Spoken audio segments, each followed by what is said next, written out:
Welcome back to this. We've got 4 Chan threads for tonight that are messed up and deeply wrong. Material that's brutal and unfiltered. Like the video, subscribe, lights off, and we're in. I've been doing medical transcription from home for about 6 years, same setup the whole time. Small room off the kitchen, in a rental house in Orlando, off Curryford Road, with a window that looks straight into a hedge so I never get distracted. 2 monitors, foot pedal, the kind of over-ear headphones that press into your skull after 8 hours. The company I work for contracts with a bunch of clinics across Central Florida. I never meet the doctors. I just get the audio files in a queue, and I type what they say. You get used to voices. After a while, you know who mumbles, who eats during dictations, who has a dog barking in the background.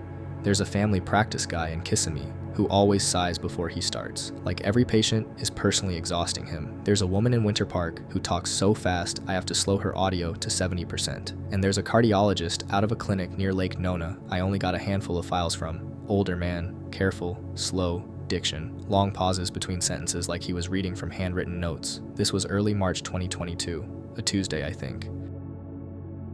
Rainy afternoon, one of those Florida rains that comes down flat and gray and makes the whole house sound like it's underwater. I had a stack of files to get through before end of day, nothing unusual in the queue. I clicked into the cardiologist's file and pressed the pedal and started typing. He opened the way he always does. Patient name, date of birth, MRN. I don't remember the name now, I really don't, and I've thought about it a lot. Something ordinary. A man's name. Date of birth put him at 41. I was 36 at the time, for what that's worth. Chief complaint, intermittent lightheadedness, on standing, roughly 6 months. I typed it and kept going. It didn't hit me yet. Lightheadedness is a nothing symptom, everybody gets it. I'd been having it since maybe October. I figured I was dehydrated, or my blood pressure ran low, or I needed to eat more than coffee for breakfast.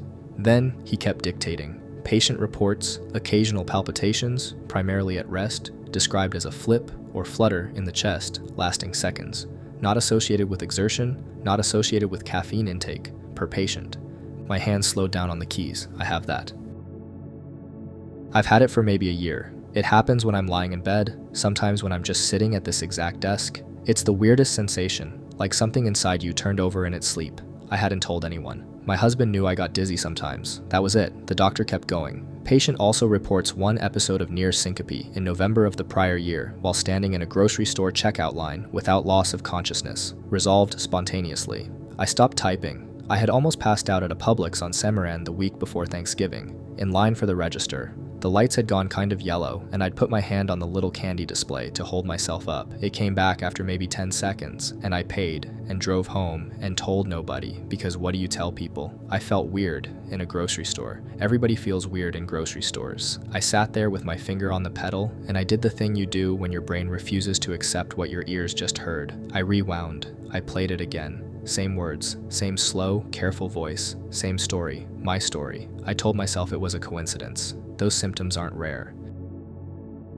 Millions of people have palpitations. Millions of people almost faint in checkout lines. I was reading myself into a stranger's chart because I was tired, and it was raining, and I hadn't eaten since breakfast. I pressed the pedal again. The doctor moved into review of systems, and that's where it stopped being coincidence. He said the patient reported a specific complaint. He said it in a longer sentence, medically, but the gist was this. For the past several months, when the patient lay on their left side to sleep, they could feel their own heartbeat through the mattress. Not just in the chest, in the ribs, in the pillow, like the whole bed was ticking underneath them. I have never told a human being that. Not my husband, not my mother, not a doctor, because I have not been to a doctor in 4 years. I had never even Googled it. I didn't have the words for it until I heard him say them. I would flip onto my right side because the left side felt like sleeping on top of a clock. The rain was still going. I could hear it on the AC unit outside the window. I remember that very clearly. I remember the little hum of the monitor and my own breathing and the fact that my fingers were on the keyboard but not moving. I looked at the patient name at the top of my document. Not my name, not close to my name, a man's name, 5 years older than me, in a chart from a cardiologist I had no relationship with, in a clinic I had never been to. I finished the file. I don't really know why. Some part of me thought if I stopped, I'd lose the rest of what he was going to say. He went through the exam. He mentioned an irregular rhythm he'd caught on the strip in the office. He ordered a Holter monitor and an echo, and at the end, in that same slow voice, he dictated the impression and plan. Given constellation of symptoms and objective findings, Recommend urgent cardiology follow-up. Risk profile high, do not delay evaluation. I saved the file. I uploaded it. I sat in my chair for probably 40 minutes without doing anything. I called my primary the next morning when they opened at 8. I told her, honestly, that I'd been having palpitations for about a year and dizziness for about 6 months, and I'd almost fainted at a Publix in November. I did not mention the recording. She got me in with a cardiologist that same afternoon on a cancellation slot. I have no idea how, and I did not ask. The cardiologist I saw wasn't the one from the file. Different clinic, different part of town. She ran the strip in the office, and her face didn't change, but she got very calm in a way that scared me more than if she'd looked worried. They put a monitor on me for 2 weeks. They did the echo. They found something. I'm not going to write out what it was, because if you're in the field, you can guess. What matters is what she told me when we went over the results. She said if I had waited another year, we'd be having a very different conversation. She used the word lucky twice. I've been treated since April. I'm fine now. Here's the part I keep going back to. When I got home from that first appointment, I logged into the system and I searched the patient name from the file. He exists. Real man, real MRN, real date of birth, 41 years old, seen at that Lake Nona clinic. I pulled up his chart from the day of the dictation, the one I had transcribed the afternoon before. Chief complaint, knee pain, right side, after a fall. There were no palpitations in his chart. No dizziness, no near syncope in a grocery store, no heartbeat through the mattress. His actual visit was 3 short paragraphs, and none of them were the words I typed. I still have the file on my machine. I've listened to it maybe 6 times since. It's the same every time. Same slow voice, same symptoms, same name at the top that has nothing to do with me. Same recommendation at the end, in that careful, unhurried way, telling somebody who isn't him to please not wait. I don't do anything with it. I don't send it anywhere. I just keep it, because I don't know what else you're supposed to do with something like that. The plant sat on the east side of Cleveland, out past the industrial belt, where the street lights get thin and the road turns into a 2-lane strip of patched asphalt. I'd been working the graveyard shift there about 7 months by October of 2022. 12 hours, 4 nights a week, and mostly what you did was sit in a booth by the front gate and watch monitors. The place was a recycling and waste transfer facility. Trucks came in during the day, dumped, got weighed, left. At night, it was just me. Sometimes a foreman named Rick would swing by at 11 to check the log, but by midnight, I had the whole yard to myself. The layout is worth explaining because it matters. You had the main sorting building in the center, big open warehouse with conveyor belts that only ran during the day. Behind that was the transfer yard, where the roll-off containers sat waiting to get hauled to the landfill in Lorain County. Past the transfer yard was a fenced section we called the back lot. Nobody was supposed to be back there after hours. That was where they held certain loads that got flagged for review, industrial stuff, sometimes hospital waste that got misrouted. It had its own gate with a padlock, and the padlock had a chip in it, so I got an alert on my monitor if anyone touched it. That October, we were having one of those weeks where it wouldn't stop raining. Not hard, just this constant wet mist that made everything smell like rust and wet cardboard. I remember the smell because it never really goes away in that job. You bring it home in your clothes. The night this happened was a Tuesday. Around 3:10 in the morning, the padlock alert went off. I sat up straight. That alert had gone off maybe twice in 7 months, and both times it was a raccoon knocking the sensor loose. I clicked over to the camera for the back lot. It was one of those older cams, grainy black and white, mounted high on a pole. At first I didn't understand what I was looking at. The gate to the back lot was open. Not forced, just open. And inside the fence, there were people. A lot of people. I counted, and I stopped counting at 18 because more were still coming in. They were all wearing the same thing. Gray coveralls, the kind you'd see on a road crew or a hazmat team, but no reflective strips, no company name across the back, no hats. Just plain coveralls and what looked like work gloves. They weren't talking. That was the first thing that hit me. On the camera, you couldn't hear anything anyway, but you know how people move when they're talking. The little turns of the head, the way one waits for another to finish a sentence. There was none of that. They moved like they already knew where they were going. 2 of them peeled off toward the far row of roll-off containers. 2 more went to the second row. The rest fanned out in pairs. Every pair walked to a specific container, climbed up, and started going through it. Not dumping it, not rifling. Lifting things out one at a time, looking at each one, setting it aside, or putting it back, like they were doing inventory. I picked up the phone to call Rick, and then I put it down. Rick was going to tell me to call the cops. I already knew I was going to call the cops, but I sat there another 30 seconds watching them, because part of my brain kept trying to make it make sense. A crew from the county, some kind of audit, someone who'd forgotten to tell the night shift. None of that fit. Nobody does an audit at 3 in the morning in matching coveralls with no truck. There was no truck, that was the other thing. I zoomed the cam out as far as it went. No vehicle inside the fence, no vehicle in the access road behind the fence. 20 people don't walk to a waste plant on the east side of Cleveland. I called 911. The dispatcher was calm, asked me if they were armed, asked me if I was in a safe location. I said I was in the booth, doors locked. She said units were on the way and to stay on the line. While I was on the phone, I did something I probably shouldn't have. There's a bank of floodlights on the perimeter, industrial LEDs, the kind that light up half a football field. They're wired to a switch in the booth. I flipped the backlot bank on. The whole yard back there went white, and every single one of them stopped. I want to be clear about this because I've thought about it a lot. They didn't flinch, they didn't duck, they didn't scatter, they stopped moving at the same time, mid-motion, like somebody had paused a video, and then, together, they lifted their heads. They looked at the camera, not at the light, at the camera. The camera was mounted maybe 15 feet up on a separate pole from the floodlights, off to the side. You wouldn't look at it if you were just reacting to the light. You'd have to know it was there. 20 faces, tilted up at exactly the same angle. I couldn't make out features on the grainy feed, just pale ovals under the hoods of the coveralls. Nobody moved. Nobody said anything to each other. They just stood there in the white light and looked at me through the lens. I told the dispatcher what was happening. My voice was flat. I remember that clearly. I wasn't yelling. I wasn't panicking. I was so far past panic that I'd come out the other side into this quiet, careful place where I was reading her the details, like I was reading off a clipboard. She asked me to stay in the booth. I said I was going to. I did not go outside. I want to say that plainly. I sat in that booth with the door locked and my hand on the phone, and I watched the monitor, and they watched the camera, and nothing moved for what felt like a very long time, but was probably a minute. Then one of them, I couldn't tell which, lowered his head, and they all went back to work. They kept sorting, same slow, careful motion, picking things up, looking at them, putting them down.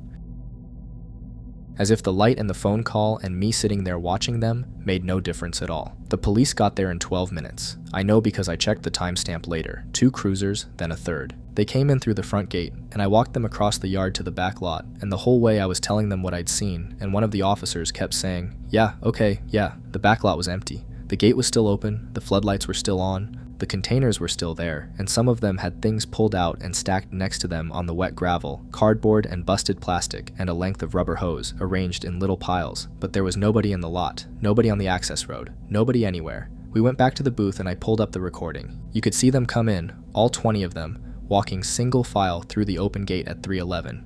You could see them fan out. You could see them stop and look up when I hit the floodlights. You could see them go back to work. You could not see them leave. The footage didn't cut. It didn't skip. The timestamp ran clean. One frame they were there, bent over the containers, and in the next frame they weren't. Same camera angle, same lighting, same wet gravel, just no people. The officers watched it 3 times. One of them made me play it in slow motion. Frame by frame there was no transition. They were in the shot, and then the shot was empty. They took the drive. I never saw the file again. The report, when I finally got a copy months later, said unknown persons, unable to identify due to uniform clothing and lack of visible features. It said no property was reported missing. It said the case remained open pending further information. I worked at the plant another 4 months. I never got another alert on that padlock. I never saw them again. I don't know what they were sorting for, or whether they found it, or whether they come back on nights when I'm not there.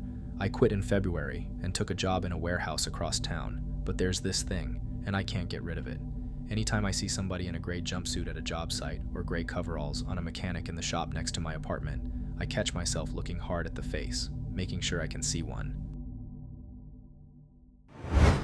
I worked the night shift at Firestone from 10 to 2, 5 nights a week, my second year of grad school. The graduate reading room stays open later than the rest of the library, and someone has to close it. That someone was usually me. You get used to the rhythm. The last hour is mostly kids from the history department who forget what time it is, 1 or 2 law students who don't want to go home. By 1:45, you flip the lights in the far stacks and start the walk. C floor, then B, then the main reading room. Announce closing. Wait, announce again. Then physically go and remind whoever is still there that the door locks at 2. This was a Tuesday in November 2022. I remember because we'd had that first hard frost the night before, and the radiators in the reading room were clanking so loud you could hear them from the hallway. I did my sweep. C floor was empty. B floor had one guy asleep on a Norton anthology, and I tapped his shoulder, and he mumbled something and shuffled toward the stairs. Main room, 2 women packing up. Fine. Then I did the small alcove off the east side. It's not really its own room, more like a nook with 4 green-shaded lamps and a long oak table. Most nights it's empty. That night there was a man at the far end, older guy, white hair, thin, wearing a wool cardigan the color of oatmeal. He had a book open in front of him and one hand flat on the page, like he was keeping it from turning on its own. He wasn't reading fast, he wasn't reading slow, he was just reading. I stood at the doorway and said, "Sir, the reading room closes at 2. That's in about 10 minutes. He didn't look up, he just said, "Yes, thank you," in a very soft voice, and turned a page. I let it go. Sometimes, older faculty come in and forget the rules, and if you push them, they get short with you, and then they email your supervisor. I finished my sweep, turned off the lamps in the main room, and came back to the alcove at 5 to 2. He was still there, same position, same hand on the page. "Sir, I have to close up. I'm sorry." He looked up then, blue eyes, a little watery, kind. He smiled the way old men smile at cashiers. "Would you mind if I stayed a little longer? I'm nearly finished with the chapter. I can't leave the room open. It's a policy thing. I'll get in trouble." He nodded like he understood. Then he said, "I've always read here." For a long time, it's a good room for it. Something about how he said "a long time" bothered me, but I couldn't tell you why. Not then. I asked to see his ID card, just so I could log him and move on. Faculty sometimes have expired cards, and it's a whole thing. He patted his cardigan pocket. "Ah, I don't seem to have it tonight." "Okay, can you give me your name and I'll look you up in the system?" He told me. I'm not going to write the name here because it matters, and I don't want it searchable. But I knew it the second he said it. Anyone in my department would have known it. He was one of the founding figures of a specific subfield in the humanities, and Princeton had kept him until he retired. I said, "Really? Because what else do you say?" "Really," he said, and smiled again. I told him to sit tight, went to the desk, and pulled up the system. Nothing. No active card, no lapsed card, no visitor pass logged for that night. I widened the search to any record of the name in the entry logs going back a month. Nothing. I checked the roster of emeritus faculty. Nothing. Then I did the thing I shouldn't have done, which was Google him on the desk computer. I already knew what I was going to find. I just didn't want to know I knew. He died in 2014, October. There was a long obituary in the university magazine, which I'd read the previous summer while procrastinating on a seminar paper. There was a memorial in the chapel. I'd never met him, obviously. I'd only ever seen the portrait of him that hangs on the second floor of East Pine, where he's got his hand on a stack of books and that same watery-eyed look. I sat at the desk for a second. The radiators clanked. The ventilation whined somewhere behind the ceiling tiles. I remember thinking, very clearly and stupidly, that I should not go back into the alcove. I want to be clear about something. I did not feel afraid exactly. I felt embarrassed, like I'd walked in on someone changing, like I'd made a mistake I didn't understand yet. I picked up the desk phone and called public safety. I told the dispatcher there was an unauthorized person in the graduate reading room, that I couldn't verify his ID and could someone come over. She said a car was already near the plaza. 2 minutes. I stood up and looked toward the alcove. From the desk, you can see the doorway, but not the table. The lamp was still on. I could see the yellow of it spilling across the floor. Then I walked back. The chair was empty. The book was closed. Not shoved closed, not knocked closed. Closed the way you close a book when you're finished with it for the night. Spine flat on the table, cover square with the edge of the wood. I stood there a while. I don't know how long. Long enough that the officer had to say my name twice when he came in. He walked around the alcove with me. Checked under the table like the guy might be hiding. Checked the 2 study carrels on the other side of the stacks. Nothing. He asked if I'd seen him leave. I said no. He asked if there was another exit. There isn't. The alcove has one way in and one way out, and it goes past the desk.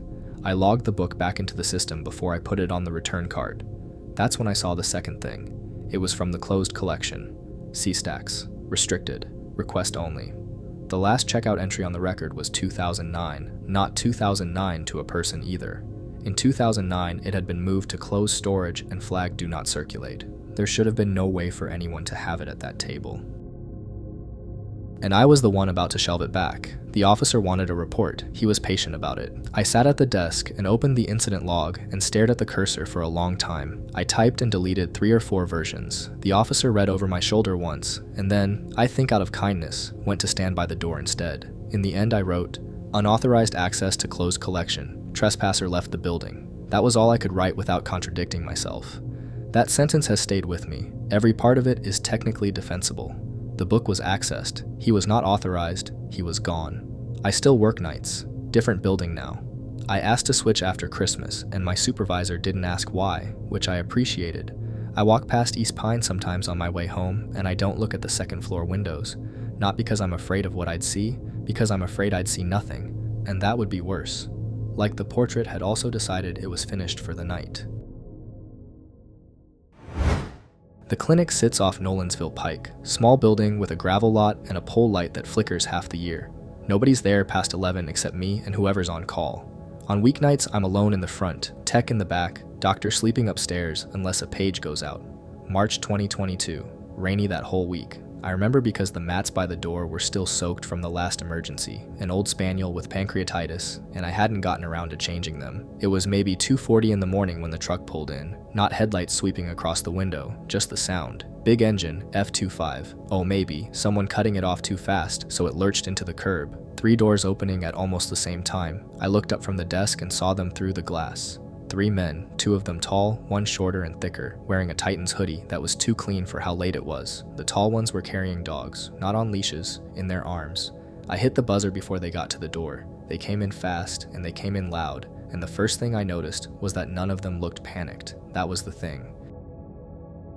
People who bring me a hurt dog at 3 in the morning always look panicked, even the ones who don't love the dog that much. Their hands shake. They talk over each other. These 3 walked in like they were dropping off a package. Found him on the side of the road, the shorter one said. Off 24, near the exit. Somebody dumped him. Behind him, the other 2 were setting dogs down on the intake table and on the floor. 4 dogs, all pit mixes, all in bad shape. I came around the counter. My first job is triage, and I don't waste time on the story until I know what I'm looking at. The one on the table was a brindle male, maybe 50 pounds. He was breathing, but he wasn't tracking me. His gums were pale, edging toward gray. There was a bite wound across the front of his chest that had opened down to the muscle, and older scarring around the muzzle and the ears. Ears cropped short, not surgery clean, kitchen scissors short. I moved to the second one. Same story, different dog, same story, scars on top of scars. That was when I started to slow down. You work emergency long enough, you learn what a hit by car looks like. You learn what neglect looks like, what a bite from another dog off the leash looks like. This wasn't any of that. These 4 had been worked. Muscle where a family dog doesn't have muscle. Callus on the elbows from concrete, not carpet. One of them had electrical tape residue still stuck to the fur around his neck, where a heavy collar had come off in a hurry. I glanced up at the men. The tall one closest to me was holding the 4th dog, a smaller female, cradled against his chest. He was holding her right, thumb behind the shoulder, forearm under the belly, the way you hold a dog that might snap if you get it wrong. He knew the dog. He knew she'd snap. How long ago did you find them? I said. 20 minutes. Half hour. All 4 together? Yeah, in a ditch. I nodded and went back to work. I put a line in the brindle. I told the shorter guy I needed to page the doctor and the tech, and he said fine, whatever you gotta do. His voice was calm, too calm. The doctor was Priya, upstairs, and I could have hit the intercom in 10 seconds. I didn't. I walked to the back, past the wall the men couldn't see through, and stood at the counter where we keep the printer. My hands weren't shaking yet. They were doing that thing where they know something before you do. I picked up my phone. My tech that night was off, homesick, a guy named Marcus who lived 6 minutes away. I texted him 1 word, fighters. Then the address of the clinic on the next line, nothing else. Marcus had worked shelter intake in Memphis before he came to us. He'd know. I put the phone face down on the counter and went back out front. The tall one who'd been holding the female had set her on the second table. He was standing with his arms crossed watching me. Not watching the dogs, watching me. How they lookin'? He said. Bad, all 4. But you can fix them. I don't know yet. He looked at the other tall one and something passed between them that I wasn't supposed to see. Then he looked back at me and he said it. Just work on these 2. He pointed at the brindle on the first table and at a black and white one on the floor. These 2 we want. The other 2, don't worry about it. I kept my face down over the IV port. I said, what do you mean don't worry about it? They're gone. You can see they're gone. Don't waste your stuff on them. The female on the second table was breathing. Not well, but breathing. The 4th dog, on the floor, was worse, but he was also breathing, and he had lifted his head twice since they'd walked in. They weren't gone. He was telling me which ones to let die. I said, okay. I said it flat. I didn't look at him. I taped down the catheter on the brindle and started fluids and asked the shorter one, real casual, if he had ID for the paperwork because we had to log strays with animal control in the morning. He said his name was Dwight. He didn't offer a license. The tall one who'd done the talking said his name was Cole. The third man hadn't said anything the whole time and didn't now. I wrote both names down and I misspelled them on purpose, and I asked what exit off 24, and Dwight said Hickory Hollow and Cole said Harding at the same time, and then they looked at each other. Around there, Cole said. It's dark out there. Sure, I said. My phone buzzed once against the counter in the back. I didn't go check it. I kept working on the brindle. Then I moved to the female on the second table and started a line on her too, and Cole watched me do it and didn't say anything for about 10 seconds. Then he said, I told you not to bother with that one. I have to stabilize all of them before the doctor gets down here. It's protocol, insurance. I don't know why I said insurance. It wasn't true. It was the first word that came out that sounded like a rule somebody else had made. He looked at me for a long second. I did not look up from her leg. I could hear the tape coming off the roll and the rain on the metal awning outside and the quiet one shifting his weight by the door. Cole said, How long till your doctor gets here? 10 minutes. She lives close. We're gonna step outside and smoke. Sure. They went. All three. The bell on the door rang, and I heard the truck doors open but not close. I moved fast then. I got the second line running on the female. I put pressure on the worst of the bleeding on the fourth dog and got him on oxygen. I hit the intercom and told Priya to come down now. Don't ask. Come down. Then I locked the front door from the inside and killed the light over the intake counter so they couldn't see me through the glass. The first cruiser came in without a siren. I saw the blue paint through the window before I saw the lights. Then a second one from the other direction, blocking the lot. I found out the rest later. Cole and Dwight were still by the truck when the officers came up on them. The quiet one had cut through the field behind the strip mall when he saw the cars. He got away that night. Nobody I know of picked him up. The dogs in the truck bed, under a tarp, weren't part of what they'd brought in. There were two more back there. One of those two didn't make it. The other one did. All four of the ones on my tables made it. The brindle lost an eye. The female needed surgery twice. She's in a home now in East Tennessee. I get a picture every Christmas. She sleeps on a couch. I don't work nights anymore. That's not because of them. I just don't. The neighbor upstairs has a dog and it barks when I come home, and I say hi to him through the door every time. That's where tonight's story finally releases its grip mostly. You've got my genuine thanks for staying until the absolute end. What story's going to trouble your sleep? Tell me in the comments. There's an ocean of material waiting below the surface. Stay aware. I'll find you in the next one.